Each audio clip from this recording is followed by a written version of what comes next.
Depuis quelques temps, Seiko sort beaucoup d'éditions limitées. Est-ce qu'ils ont raison? Est-ce que c'est trop? C'est ce qu'on va voir dans cette vidéo.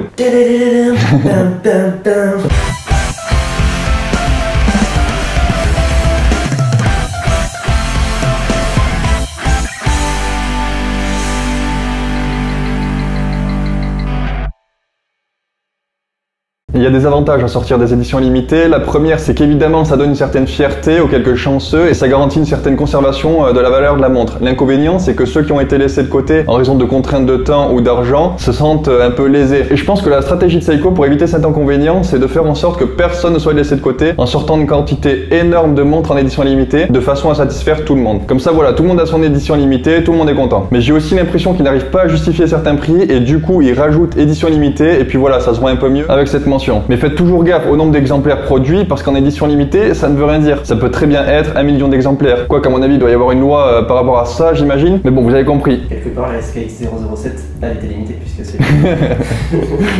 Par exemple, cette Sumo SPB 125 que j'aime beaucoup, qui est sortie il y a 1 an et demi à 7000 exemplaires, et bien vous pouvez toujours l'acheter sans problème au prix normal et vous avez même des occasions en excellent état pour 200 € de moins. Et des exemples comme ça, il y en a plein. Donc quand vous voyez édition limitée, allez vérifier déjà le nombre d'exemplaires qui a été produit et ne vous jetez pas dessus directement en ayant peur qu'elle vous passe sous le nez. Allez prendre le temps de l'avoir en boutique, etc. Moi, je suis sûr qu'il y a plein de modèles en édition limitée qui sont plus produits que des éditions normales. Il y a quelque chose de beaucoup plus grave. Bon, tout est relatif hein, parce qu'on parle de montres quand même, mais j'ai souvent lu sur des groupes Facebook ou des forums des gens extrêmement énervés par une certaine pratique chez Seiko qui consiste à sortir un modèle en édition limitée et quelques mois ou années plus tard, il ressort quasiment le même, mais cette fois en production illimitée. Et en faisant des recherches pour cette vidéo, je me suis rendu compte à quel point ça pouvait déranger les acheteurs de ces éditions limitées. Alors moi, je vous avoue, je comprends pas, mais il fallait quand même que j'en parle puisque ça a l'air de toucher profondément beaucoup de monde. Par exemple, les Willard à la base, c'était en édition limitée, donc il y en a plein qui se sont jetés dessus puisque l'original est une montre vraiment mythique. Et ensuite, ils ont sorti de plein de couleurs différentes, mais cette fois-ci, pas du tout en édition limitée. Donc là, vous pouvez acheter votre Willard sans aucun problème, alors qu'avant, il fallait se jeter dessus. Alors c'est vrai, ce n'est jamais exactement les mêmes montres qui sont en édition limitée et qui sont ensuite sorties en production normale, mais elles sont quand même très proches. Là, je vais vous parler un des cas très récent qui a beaucoup fait parler chez les fans de Seiko. Donc c'est en 2020, il y a la SPB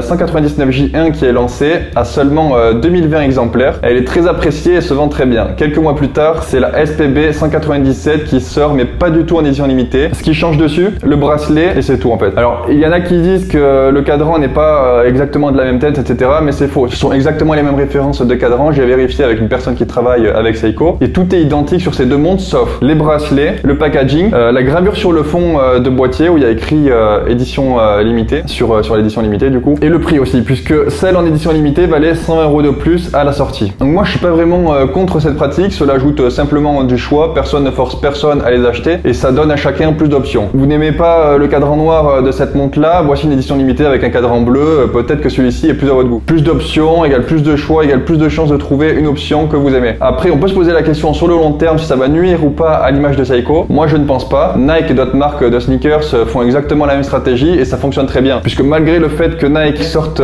plusieurs éditions limitées dans le monde chaque semaine, la plupart des paires prennent de la valeur. D'ailleurs même dans les montres, il y a une autre marque qui fait ça depuis très longtemps, c'est Casio et plus précisément les G-Shock avec des tonnes et des tonnes d'éditions limitées qui changent en fonction du pays et la communauté a plutôt l'air d'apprécier puisque cette gamme de chez Seiko se porte extrêmement bien. Moi je vous avoue, je suis content que Seiko sorte autant de modèles de manière générale puisque ça fait plus de pièces détachées et plus de choix pour mes clients, mais c'est vrai que je me suis dit plusieurs fois qu'ils abusent un peu et j'ai aucune certitude sur le fait que ça leur porte préjudice ou pas dans l'avenir. En tout cas, moi personnellement, j'espère pas. Bon mode.